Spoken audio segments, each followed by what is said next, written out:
സ്വാഗതം. സംസ്ഥാനത്ത് പെൻഷൻ വാങ്ങുന്ന ആളുകളുടെ പെൻഷൻ വിതരണത്തെക്കുറിച്ചുള്ളതാണ് ഇപ്പോൾ പ്രധാന ചർച്ചയായി മാറിയിട്ടുള്ളത്.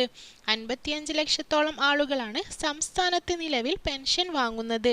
പെൻഷൻ വാങ്ങുന്നവർക്ക് പ്രത്യേക പരിശോധന ഉണ്ടാവുമെന്നതാണ് സർക്കാർ ഇപ്പോൾ അറിയിച്ചിട്ടുള്ളത്.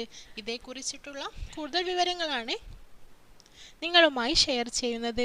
ചാനൽ ആദ്യമായി കാണുന്നവരാണെങ്കിൽ സബ്സ്ക്രൈബ് ചെയ്യുക. വീഡിയോ ഇഷ്ടപ്പെട്ടാൽ ലൈക്ക് ചെയ്യാനും മറക്കാതിരിക്കുക.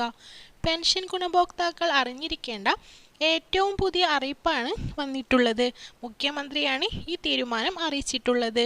പെൻഷൻ ആർക്കൊക്കെ നൽകും, എന്തെല്ലാം രേഖകളാണ് അതിന് ആവശ്യമുള്ളത് തുടങ്ങിയ വിശദവിവരമാണ് ഇവിടെ പറയുന്നത്.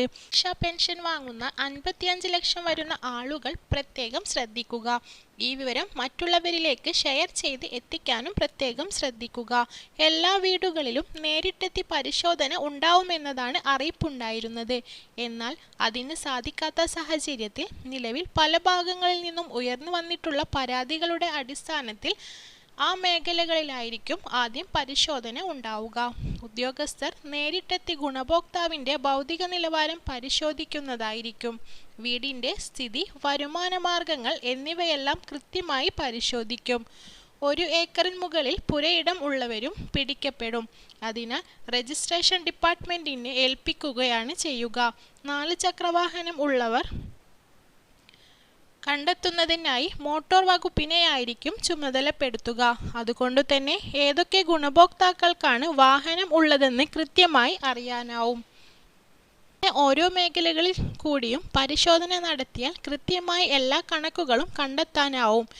2000 സ്ക്വയർ ഫീറ്റിന് മുകളിൽ വീടുള്ളവരും വീട്ടിൽ AC ഉള്ളവരും എല്ലാം ഇതിൽ നിന്നും പുറത്താവും. ഇതിനായി നേരിട്ടെത്തിയായിരിക്കും പരിശോധന ഉണ്ടാവുക. അത് ഏത് തരത്തിലായിരിക്കുമെന്ന് ഇതുവരെ തീരുമാനമായിട്ടില്ല. അത് ഉടൻ തന്നെ തീരുമാനിക്കുന്നതായിരിക്കും. അതുപോലെ തന്നെ മാസ്റ്ററിംഗ് ചെയ്യുവാനുള്ള കാര്യങ്ങൾ കൃത്യമായി നടത്തുന്നതായിരിക്കും. വരുമാനം സംബന്ധിച്ച കാര്യങ്ങൾ കൃത്യമായി ഇനി മുതൽ എല്ലാ വർഷവും ഹാജരാക്കേണ്ടി വരും. മാസ്റ്ററിംഗ് ചെയ്യുന്നത് പോലെ വർഷത്തിൽ വരുമാന സർട്ടിഫിക്കറ്റും ഹാജരാക്കണം. വരുമാനത്തിൻ്റെ അടിസ്ഥാനത്തിലും പുറത്താക്കപ്പെടുന്നതായിരിക്കും.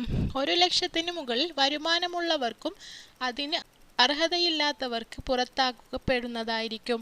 ആധാർ അധിഷ്ഠിതമായിരിക്കും ബാങ്കുകളിലേക്ക് കേന്ദ്ര വിഹിതം എത്തുക. ആയതിനാൽ എല്ലാവരും ബാങ്ക് അക്കൗണ്ട് ആധാർ സീഡിംഗ് കൃത്യമായി ചെയ്തിരിക്കണം. ഇതേക്കുറിച്ചുള്ള കൂടുതൽ വിവരങ്ങൾ അറിയുന്നതിനു വേണ്ടി ഈ കേരള ഓൺലൈൻ ചാനൽ സബ്സ്ക്രൈബ് ചെയ്യുക. വീഡിയോ ഇഷ്ടപ്പെട്ടാൽ ലൈക്ക് ചെയ്യാനും മറക്കാതിരിക്കുക. ഈ വിവരം മറ്റുള്ളവരിൽ എത്തിക്കുന്നതിനു വേണ്ടി ചാനൽ ഷെയർ കൂടി ചെയ്യുക.